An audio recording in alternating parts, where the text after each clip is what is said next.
नमस्कार. तिरंगा न्यूज वृत्तवाहिनीवर आपले मनपूर्वक स्वागत. आता पाहूया आजच्या काही ठळक घडामोडी. संगमनेरमध्ये नाटकाचे प्रयोग लवकरच सुरू करणार ज्येष्ठ मराठी अभिनेते प्रशांत दामले. कवी आनंद फंदी नाट्यगृहास अभिनेते प्रशांत दामले यांची आमदार तांबे यांच्या समवेत भेट. संगमनेर शहरातील संगमनेर हे मोठी समृद्ध परंपरा असलेले शहर आहे. महाराष्ट्राचे वरिष्ठ नेते बाळासाहेब थोरात यांनी कायम हा समृद्ध परंपरेचा वारसा जपला असून संत व कलावंतांना सन्मान केला आहे. त्यांच्या नेतृत्वाखाली संगमनेर शहरात अद्यावंत असे कवी अनंत फंदी खुले नाट्यगृह उभे राहिले आहे. संगमनेर तालुक्यात नाटकाचे प्रयोग व्हावे ही अनेक दिवसांची इच्छा होती. कवी अनंत फंदी नाट्यगृहाचे काम आता प्रगतीपथावर असून येथे लवकरच आम्हाला नाटक करण्याची संधी मिळेल असे प्रतिपादन ज्येष्ठ मराठी कलावंत प्रशांत दामले यांनी केले आहे. ज्येष्ठ मराठी अभिनेते प्रशांत दामले यांनी नुकतीच कवी अनंत फंदी नाट्यगृहास सदिच्छा भेट दिली आणि त्यांनी प्रसार माध्यमांशी संवाद साधला व यावेळी त्यांच्या समवेत आमदार सत्यजित तांबे, उपनगराध्यक्ष नूर मोहम्मद शेख, नितीन अभंग, मुख्याधिकारी दयानंद गोरे, शहर अभियंता प्रशांत जुन्नरे, नाट्य परिषदेचे प्राचार्य डॉक्टर संजय दळवी, उपाध्यक्ष बाबासाहेब मेमाने, विशाल कदम, मोहसिन शेख, डॉक्टर सुनील चव्हाण, डॉक्टर रवींद्र गायकवाड, अतुल घोडके, गणेश राजदेव यास विविध मान्यवर उपस्थित होते. संगमनेर शहरामध्ये कवी आनंद फंदी नाट्यगृहाचं काम हे अत्यंत प्रगतीपथावर आहे. अंतिम टप्प्यामध्ये काम आलेलं आहे आणि हे काम करत असताना सगळ्या दृष्टिकोनातून याचा वापर कसा करायचा आहे या दृष्टीने जे लोक याचा वापर करणार आहे, त्याचा उपभोग घेणार आहे, मग ते कलाकार असतील, ते प्रेक्षक असतील, ते सामान्य नागरिक असतील, सगळ्यांच्या अनुषंगाने कशा पद्धतीच्या सूचना असल्या पाहिजे या दृष्टीने आम्ही सगळ्या लोकांशी चर्चा करत असतो. आणि त्याचाच एक भाग म्हणून आज आपल्या महाराष्ट्राचे नावाजलेले कलाकार प्रशांतजी दामले, ज्यांचं खरं तर आम्हाला इथं 14,000 प्रयोग केल्याबद्दल एक भव्य कार्यक्रम नंतर घेणार आहे आम्ही त्यांचा, तो आमचा ठरलेला आहे संजय दळवी सरांचा आणि आमचा की एक भव्य कार्यक्रम तुमचा इथं आम्ही घेणार आहे. परंतु मला आपल्याला सांगितलं पाहिजे की दामले साहेब आज प्रत्यक्ष पहिल्यांदा बघायला जरी आले असले तरी मागच्या काळामध्ये त्यांनी सतत या नाट्यगृहाच्या कामामध्ये त्यांची मदत आहे. माटुंग्याला आपली सगळी टीम, आर्किटेक्ट वगैरे हे सगळे जाऊन आले, तेही भेट देऊन आले. त्याचबरोबर त्यांच्याच आग्रहास्तव राज्याचे उद्योगमंत्री उदयजी सामंत हे देखील मागच्या महिन्यामध्ये इथे येऊन गेले आणि म्हणून त्यांचं मार्गदर्शन हे संगमनेरच्या सगळ्या या नाट्यगृहाला आहे. कवी आनंद फंदे असतील, विठ्ठल उमाप असतील, कांताबाई आणि रघुवीर खेडकर असतील, अशी एक मोठी परंपरा ही आपल्या या भागाला राहिलेली आहे आणि ते आपल्याला परंपरा टिकवण्याच्या सांस्कृतिक कला क्रीडा क्षेत्रात पुढं नेण्यासाठी आपण हे एक नाट्यगृह चांगल्या पद्धतीने करतोय. मी आपल्या संगमनेर शहराचे उपनगराध्यक्ष नूर मोहम्मद शेख यांना विनंती करतो की त्यांनी प्रशांतजींचा या ठिकाणी स्वागत करावं.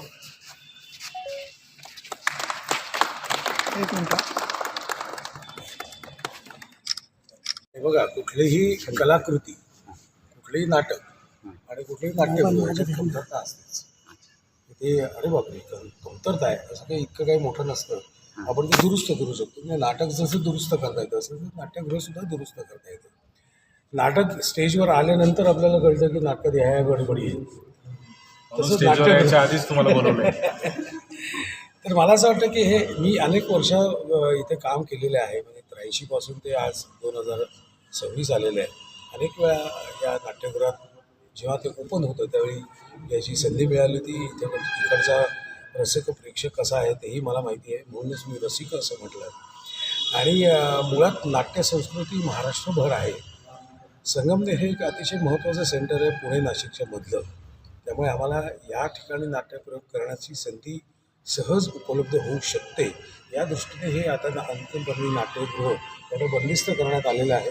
काही कामं बाकी आहेत. पुढच्या 2 महिन्यात किंवा 3 महिन्यात किंवा 2 वर्षात किंवा 3 वर्षात हे लवकरात लवकर पूर्ण होईल अशी आशा आपण करूया. शेवटी कसं असतं की टेक्निकल गोष्टीवर कोणी मात करू शकत नाही. म्हणजे मी किती मेहनत केली तरी साऊंड सिस्टीम जर नीट झाली नाही तर आम्ही काही करू शकत नाही. त्यामुळे प्रॉपर माणूस इथे असणं गरजेचं आहे. दादांना पण विनंती केली की व्यवस्थित माणसं नेमून हे जर चांगलं काम केलं तर आपल्याला, मला असं वाटतं की साधारण पुढच्या 3 महिन्यात तरी हे नाट्यगृह व्यवस्थितपणे चालू होईल आणि आम्हाला संपूर्ण महाराष्ट्रातील आमच्या सर्व नाट्य कलाकारांना, निर्मात्यांना या ठिकाणी परत एकदा नाटक सादर करण्याची संधी मिळेल. आणि परत एकदा सगळ्यांना या नाट्यगृहाशी संबंधित असलेल्या सर्वांना मनापासून विनंती, हे नाट्यगृह तुमचं आहे, अशा पद्धतीने तुम्ही काम करा. आम्हीसुद्धा आमचं आहे, या पद्धतीने आम्ही काम करू. आणि रसिक प्रेक्षकांनाही विनंती आहे, हे तुमचं घर आहे, अशा पद्धतीने हे स्वच्छता इथे राखणं गरजेचं आहे. शासन त्यांचं काम करतं, पण त्याचं राखण्याचं काम हे आपण करायचं असतं, कारण ही सार्वजनिक प्रॉपर्टी आहे. त्यामुळे सगळ्यांना परत एकदा नम्र विनंती आहे, आपलं आहे, आपलं माना. तर राज्यभर पाहिलं तर अनेक दयनीय अवस्था म्हणजे काय सांगू की मला असं वाटतं की शासनामध्ये जोपर्यंत आत्ता आहेत, म्हणजे आमचे आशिषजी शेलार आमचे अतिशय कलाप्रेमी आहेत, जोर लावला किंवा धक्का मारण्यासाठी खूप एक अशी इच्छाशक्ती लागते. ती इच्छाशक्ती थोडीशी कमी पडते असं मला वाटतं. प्रयत्न करतात, पण त्याचा फॉलोअप करणं किंवा पाठपुरावा करणं ही फार महत्त्वाची गोष्ट आहे. आणि मी आता माननीय मुख्यमंत्र्यांना सुद्धा निवेदन दिलेलं आहे, आशिषजीला सुद्धा निवेदन दिलेलं आहे की एक आपण पायलट प्रोजेक्ट करणं गरजेचं आहे. की महाराष्ट्रात साधारणपणे आत्ता जी कार्यरत आहे ती 46 नाट्यगृह कार्यरत आहेत, म्हणजे चालू आहे. चांगली 2-3च आहेत, पण चालू कंडिशनमध्ये आहे. हे आता परवा मालवणचा तुम्ही किस्सा बघितला, मालवणचा सुद्धा वर्तमानपत्राची बातमी आली ती वाचली. पण मी माननीय मुख्यमंत्री माननीय आशिषजी शेलार यांना एक थोडंसं प्रपोजल दिलेलं आहे की तुम्ही पायलट प्रोजेक्ट करा, एक 3 वर्षाचा पायलट प्रोजेक्ट करा. या 3 वर्षात महाराष्ट्रातली 20 नाट्यगृह ही चांगल्या परिस्थितीत किंवा चांगल्या सुस्थितीत आणण्यासाठी आपण प्रयत्न करूया. आणि खरं बघायचं तर 92 ठिकाणी आपण महाराष्ट्रात नाट्यप्रयोग करू शकतो. तर पुढच्या 3 वर्षात किमान 5 नाट्यगृह तरी नवीन आपल्याला बांधता येतील, अशा पद्धतीने आपण प्रयत्न करणं गरजेचं आहे.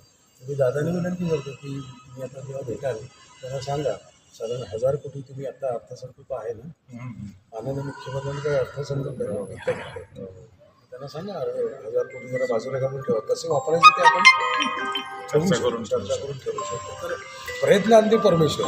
मी गेली 5-7 वर्ष प्रयत्न करतोय, हळूहळू टप्प्याटप्प्याने काय मुळात फाईल कुठेतरी हरवते किंवा असं काहीतरी गडबड होते मध्ये, पण आता बघू त्याच्यावर कसा मार्ग निघतो. साधारण शासनाकडून सर काय अपेक्षा आहे आपल्याला? तेच तुम्हाला शासनाकडूनच सांगितलं ना अपेक्षा काय आहे. उदयनमुख कलाकारांसाठी आपण काय संदेश द्याल सर? उदयनमुख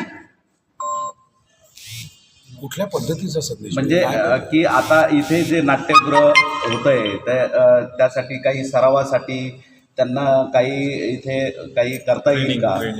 कसं आहे की उदयनमुख कलाकारांनी पहिल्यांदा अभ्यास केला पाहिजे की आपल्याला काय येतं आणि काही नाही. जे आपल्याला येतं ते फाईन ट्युनिंग करायला पाहिजे, जे येत नाही आहे ते शिकण्याची गरज आहे हे डोक्यात ठेवायला पाहिजे. कारण कॉम्पिटिशन खूप आहे. आपल्याला जर सस्टेन करायचं असेल तर आपल्याला जास्तीत जास्त आपल्यातलं चांगलं काय आहे. आता मला काय येतं त्याच्यावर मी नाटकात काम करतो, बरोबर की नाही. मला जे येत नाही ते मी दाखवत बसत नाही. मी काय मिथून चक्रवर्तीसारखा डान्स करू शकत नाही. एकंदरीत तब्येत बघता माझी. तर आपल्याला जे येतं ते जास्तीत जास्त पॉलिश कसं करता येईल ह्याच्याकडे लक्ष ठेवायला पाहिजे. आणि मी संगमनेर नगरपालिकेला विनंती करेन, आमचे महापौर उपमहापौर साहेब पण आहेत, त्यांना विनंती करेन की संगमनेरमध्ये जेवढी महाविद्यालयं आहेत त्यांच्या सुट्टीच्या काळात त्यांनी नगरपालिकेतर्फे आणि आमच्या परिषदेतर्फे एक नुसतं नाट्य वाचनाची स्पर्धा केली.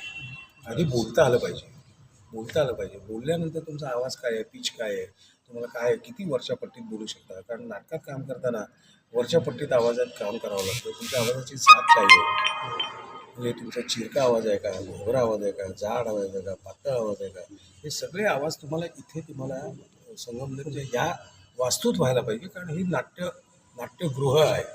त्यामुळे नाट्यगृहात महाविद्यालयातील जितकी विद्यार्थ्यांना इंटरेस्ट असेल त्यांना नाट्य वाचन स्पर्धा घेऊ नका.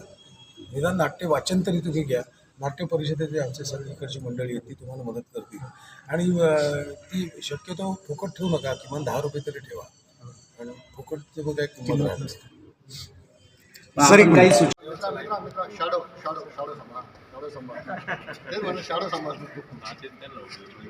संगमनेर शहरामध्ये कवी आनंद फंदी नाट्यगृहाचं काम हे अत्यंत प्रगतीपथावर आहे. अंतिम टप्प्यामध्ये काम आलेलं आहे आणि हे काम करत असताना सगळ्या दृष्टिकोनातून याचा वापर कसा करायचा आहे या दृष्टीने जे लोक याचा वापर करणार आहेत, त्याचा उपभोग घेणार आहेत, मग ते कलाकार असतील, ते प्रेक्षक असतील, ते सामान्य नागरिक असतील, सगळ्यांच्या अनुषंगाने कशा पद्धतीच्या सूचना असल्या पाहिजे या दृष्टीने आम्ही सातत्याने सगळ्या लोकांशी चर्चा करत असतो. आणि त्याचाच एक भाग म्हणून आज आपल्या महाराष्ट्राचे नावाजलेले कलाकार प्रशांतजी दामले, ज्यांचं खरं तर आम्हाला इथं 14,000 प्रयोग केल्याबद्दल एक भव्य कार्यक्रम नंतर घेणार आहे आम्ही त्यांचा, तो आमचा ठरलेला आहे संजय दळवी सरांचा आणि आमचा की एक भव्य कार्यक्रम तुमचा इथं आम्ही घेणार आहे. परंतु मला आपल्याला सांगितलं पाहिजे की दामले साहेब आज प्रत्यक्ष पहिल्यांदा हे बघायला जरी आले असले तरी मागच्या काळामध्ये त्यांनी सतत या नाट्यगृहाच्या कामामध्ये त्यांची मदत आहे. माटुंग्याला आपली सगळी टीम आर्किटेक्ट वगैरे हे सगळे जाऊन आले, तेही भेट देऊन आले. त्याचबरोबर त्यांच्याच आग्रहास्तव राज्याचे उद्योगमंत्री उदयजी सामंत हे देखील मागच्या महिन्यामध्ये इथे येऊन गेले आणि म्हणून त्यांचं मार्गदर्शन हे संगमनेरच्या सगळ्या या नाट्यगृहाला आहे. कवी आनंद फंदे असतील, विठ्ठल उमाप असतील, कांताबाई आणि रघुवीर खेडकर असतील, अशी एक मोठी परंपरा ही आपल्या या भागाला राहिलेली आहे आणि ते आपल्याला परंपरा टिकवण्याच्या सांस्कृतिक कला क्रीडा क्षेत्रात पुढं नेण्यासाठी आपण हे एक नाट्यगृह चांगल्या पद्धतीने करतो आहे. मी आपल्या संगमनेर शहराचे उपनगराध्यक्ष नूर मोहम्मद शेख यांना विनंती करतो की त्यांनी प्रशांतजींचा या ठिकाणी स्वागत करावं.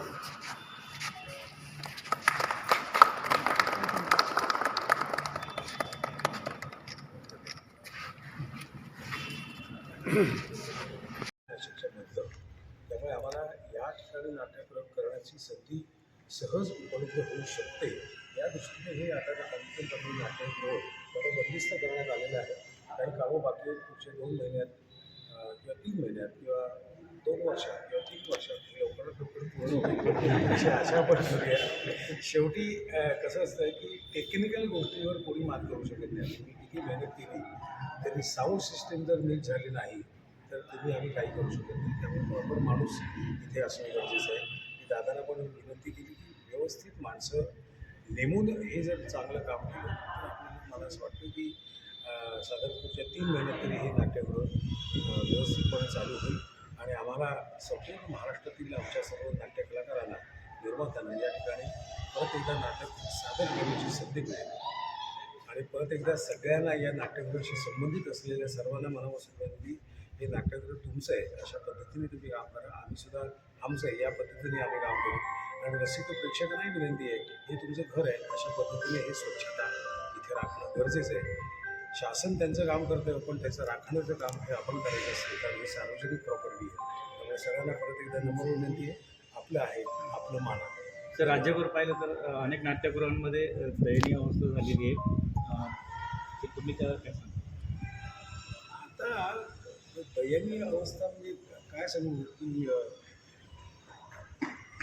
मला असं वाटतं की शासनामध्ये जोपर्यंत आत्ता आहे म्हणजे आमच्या आशिषजी शेलार यांच्या अतिशय कलाप्रेमी आहे, जोर लावण्यासाठी किंवा धक्का मारण्यासाठी खूप एक अशी इच्छाशक्ती लागते. ती इच्छाशक्ती थोडीशी कमी पडते असं मला वाटतं. प्रयत्न करतात पण त्याचा फॉलोअप करणं किंवा पाठपुरावा करणं ही फार महत्त्वाची गोष्ट आहे.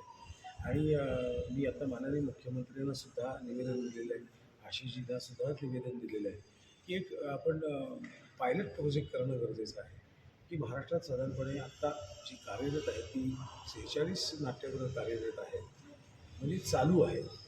चांगली 2-3च आहेत पण चालू कंडिशनमध्ये आहे. आता परवा मालवणचा तुम्ही किस्सा बघितला आहे, मालवणचा सुद्धा वर्तमानपत्राची बातमी आली ती वाचली. पण मी माननीय मुख्यमंत्री माननीय आशिषजी शेलार यांना एक थोडंसं प्रपोजल दिलेलं आहे की तुम्ही पायलट प्रोजेक्ट करा, एक 3 वर्षाचा पायलट प्रोजेक्ट करा. या 3 वर्षात महाराष्ट्रातली 20 नाट्यगृह ही चांगल्या परिस्थितीत किंवा चांगल्या सुस्थितीत आणण्यासाठी आपण प्रयत्न करूया. आणि खरं बघायला गेलं तर 92 ठिकाणी आपण महाराष्ट्रात नाट्यप्रयोग करू शकतो. तर पुढच्या 3 वर्षात किमान 5 नाट्यगृह तरी नवीन आपल्याला बांधता येतील अशा पद्धतीने आपण प्रयत्न करणं गरजेचं आहे. मी दादाला विनंती करतो की तुम्ही आता जेव्हा भेटाल तेव्हा सांगा साधारण 1000 कोटी तुम्ही आपला अर्थसंकल्प आहे ना, माननीय मुख्यमंत्र्यांचा अर्थसंकल्प आहे घेता घेता त्यांनी सांगा 1000 कोटी जरा बाजूला काढून ठेवा, कसे वापरायचे ते आपण चर्चा करून ठेवू शकतो. तर प्रयत्नांती परमेश्वर. मी गेली 5-7 वर्ष प्रयत्न करतोय, हळूहळू टप्प्याटप्प्याने काय मुळात फाईल कुठेतरी हरवते किंवा असं काहीतरी गडबड होते मध्ये मध्ये. पण आता बघू त्याच्यावर कसा मार्ग मिळतो. शासनाकडून सर काय अपेक्षा आहे आपल्याला? तेच तुम्हाला शासनाकडूनच सांगितली ना अपेक्षा काय आहे. उदयनमुख कलाकारांसाठी आपण काय संदेश द्याल सर? उदयन कुठल्या पद्धतीचा संदेश म्हणजे की आता इथे जे नाट्यगृह होतंय त्यासाठी काही सरावासाठी त्यांना काही इथे काही करता येईल का? कसं आहे की उदयोन्मुख कलाकारांनी पहिल्यांदा अभ्यास केला पाहिजे की आपल्याला काय येतं आहे काही नाही. जे आपल्याला येतं आहे ते फाईन ट्युनिंग करायला पाहिजे, जे येत नाही आहे ते शिकण्याची गरज आहे हे डोक्यात ठेवायला पाहिजे. कारण कॉम्पिटिशन खूप आहे. आपल्याला जर सस्टेन करायचं असेल तर आपल्याला जास्तीत जास्त आपल्यातलं चांगलं काय आहे. आता मला काय येतं त्याच्यावर मी नाटकात काम करतो, बरोबर की मला जे येत नाही ते मी दाखवून बसत नाही. मी काय मिथून चक्रवर्तीसारखा डान्स करू शकत नाही. हा एकंदरीत तब्येत बघता माझी. तर आपल्याला जे येतं ते जास्तीत जास्त पॉलिश कसं करता येईल ह्याच्याकडे लक्ष ठेवायला पाहिजे. आणि मी संगमनेर नगरपालिकेला विनंती करेन, आमचे महापौर उपमहापौर साहेब पण आहेत, त्यांना विनंती करेन की संगमनेरमध्ये जेवढी महाविद्यालयं आहेत त्यांच्या सुट्टीच्या काळात त्यांनी नगरपालिकेतर्फे आणि आमच्या परिषदेतर्फे एक नुसतं नाट्य वाचनाची स्पर्धा केली. आधी बोलता आलं पाहिजे. बोलल्यानंतर तुमचा आवाज काय आहे, पिच काय आहे, तुम्हाला काय किती वरच्या पट्टीत बोलू शकता. कारण नाटकात काम करताना वरच्या पट्टीत आवाजात काम करावं लागतं. तुमच्या आवाजाची जात काय आहे, म्हणजे तुमचा चिरका आवाज आहे का, घोरा आवाज आहे का, जाड आवाज आहे का, पातळ आवाज आहे का, हे सगळे आवाज तुम्हाला इथे तुम्हाला संगमनेर या वास्तूत व्हायला पाहिजे. कारण ही नाट्यगृह आहे. त्यामुळे नाट्यगृहात महाविद्यालयातील जितकी विद्यार्थ्यांना इंटरेस्ट असेल त्यांना नाट्य वाचन स्पर्धा घेऊ नका. निदान नाट्य वाचन तरी तुम्ही घ्या. नाट्य परिषदेचे आमचे सहकार्याची मंडळी आहेत ती तुम्हाला मदत करतील. आणि ती शक्यतो फुकट ठेवू नका, किमान 10 रुपये तरी ठेवा. आणि फुकटचे मग काय किंमत आहे.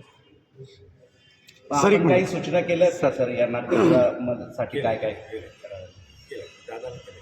सर, गेली 4 दशके आपण या क्षेत्रामध्ये कार्यरत आहात. एक अभिनय म्हणून एक चांगली ओळख झालेली आहे. खरं तर म्हणजे ओळख पाळख लक्षात आलं असेल तुमच्या. मला असं म्हणायचं आहे की एकूण नाट्यसृष्टीला दिवस कसे असतील? हे बघा, मराठी नाटकाचा जो प्रेक्षक आहे ना तो अतिशय हुशार आहे. हिंदी चित्रपटात त्यांना काही बघायला आवडेल, पण मराठी नाटक म्हटलं की त्यांना त्यातला ताकद लागते तुमच्या संहितेत. आणि ती संहितेत ताकद असलेली नाटकं व्यवस्थित चालतात. जी पाट्या टाकणं आपल्याला कळतं ना. 500 रुपये देऊन मी पाट्या टाकणारा कलाकार काय होऊ, असे एक असते. शेवटी मेहनतीचे पैसे आहेत. त्यामुळे रसिक प्रेक्षक अशाच नवनवीन घडामोडी पाहण्यासाठी आजच आपल्या तिरंगा न्यूज यूट्यूब चॅनलला लाईक करा, सबस्क्राईब करा, तसेच अनेकांना ग्रुपमध्ये फॉरवर्ड करा. संपर्क राजेश जेधे 98 50 42 51 15.